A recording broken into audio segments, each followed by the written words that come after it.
നിങ്ങളുടെ favourite shows ഇനി ഒരിക്കലും മിസ്സാവില്ല. ഇപ്പോൾ C5 കാണും നിങ്ങളുടെ ഫേവറേറ്റ് ഷോ തികച്ചും സൗജന്യമായി.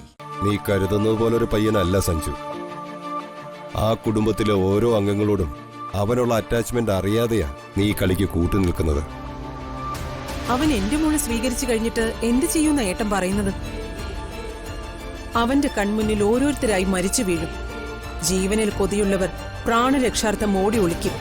എനിക്ക് വേണ്ടത് ഗംഗാധര പണിക്കരുടെയും ശ്രീദേവിയുടെയും ജീവനുകളാ. അത് ഞാൻ എടുക്കും. അതിനുശേഷേ അച്ഛന്റെയും ഏട്ടന്റെയും പിണ്ടം ഞാൻ വെക്കും.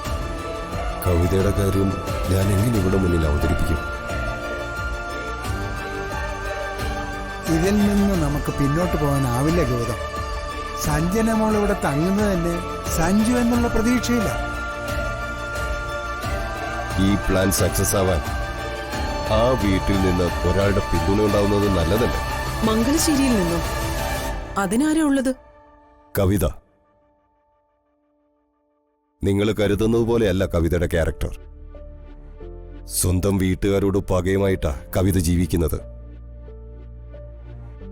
അവളുടെ കൂടെ സഞ്ചരിക്കുന്ന എനിക്കത് മനസ്സിലാവും. മംഗലശ്ശേരി ഗ്രൂപ്പ് സഞ്ജുവിൽ നിന്ന് കൈയടക്കാനുള്ള ഗ്രൗണ്ട് വർക്കുള്ള കവിത ഇപ്പൊ ചെയ്തുകൊണ്ടിരിക്കുന്നത്. വിവാഹം നടക്കാതെ പോയതിന്റെ പകയാണോ കവിതയ്ക്ക്? അതെ. സഞ്ജന സഞ്ജുവിനെ എങ്ങനെ ആഗ്രഹിക്കുന്നുവോ അതുപോലെ കവിത ഗിരിയെ ആഗ്രഹിച്ചിരുന്നു. അതിന് വിലങ്ങുതടിയായ മുകുന്ദനോടായിരുന്നു അവൾക്ക് ആദ്യം പക തുടങ്ങിയത്. മുകുന്ദൻ മരിച്ചു. എന്നിട്ടും പകയുടെ കനൽ കവിതയിൽ തണുത്തുപോയിട്ടില്ല. ശ്രീദേവിയോടും അടങ്ങാത്ത പകയെ അവൾക്ക്. ഇത്രയൊക്കെ ഏട്ടനോട് എന്ത് വിശ്വാസത്തിലാ കവിത പറഞ്ഞത്? ഏട്ടൻ അവളുടെ PA മാത്രമല്ലേ? ഇനിയും നിന്നിൽ നിന്ന് ഞാൻ ഒന്നും മറക്കുന്നില്ല. ഞാനിവിടെ വന്നിട്ട് ആദ്യം ടാർഗറ്റ് ചെയ്തത് കവിതയാ. എളുപ്പത്തിൽ തന്നെ എനിക്ക് അവളെ കയ്യിലെടുക്കാൻ കഴിഞ്ഞു. എന്റെ ലക്ഷ്യം തന്നെയാണ് അവളുടേതെന്ന് മനസ്സിലായതോടെ ഒന്നിച്ചു നിൽക്കാമെന്ന് ഞാൻ അവൾക്ക് ഉറപ്പുകൊടുത്തു. അവളുടെ PA ആയി എന്നെ മംഗലശ്ശേരി ഗ്രൂപ്പിലേക്ക് അവൾ നിഷ്പ്രയാസം കയറ്റിവിട്ടു. ഇപ്പോഴും ഏട്ടൻ നിങ്ങൾ തമ്മിലുള്ള ബന്ധം വെളിപ്പെടുത്തിയിട്ടില്ല. അവൾ കൈവിട്ടു പോവാതിരിക്കാൻ വിവാഹം എന്നൊരു എഗ്രിമെന്റ് ഞാൻ വെച്ചു. അവളത് അംഗീകരിച്ചു.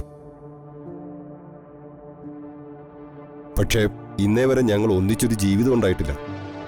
അത് സാധ്യമാവുന്നത് മംഗലശ്ശേരി അവളുടെ കൈകളിൽ എത്തിച്ചേർന്നതിന് ശേഷം മാത്രമായിരിക്കും. ഞാൻ സഞ്ജനയെ ആ വീട്ടിൽ എത്തിക്കാൻ ശ്രമിക്കുന്നത് ആ കുടുംബത്തിന്റെ അസ്ഥിവാരം തോണ്ടാനാ. പക്ഷെ ഏട്ടന്റെ ശ്രമം സകലതും കവിതയ്ക്ക് അടിയറവ് വെക്കാനും. ഡൗൺലോഡ് ചെയ്യൂ C5 ആപ്പ്. കാണൂ എല്ലാ എപ്പിസോഡുകളും സൗജന്യമായി.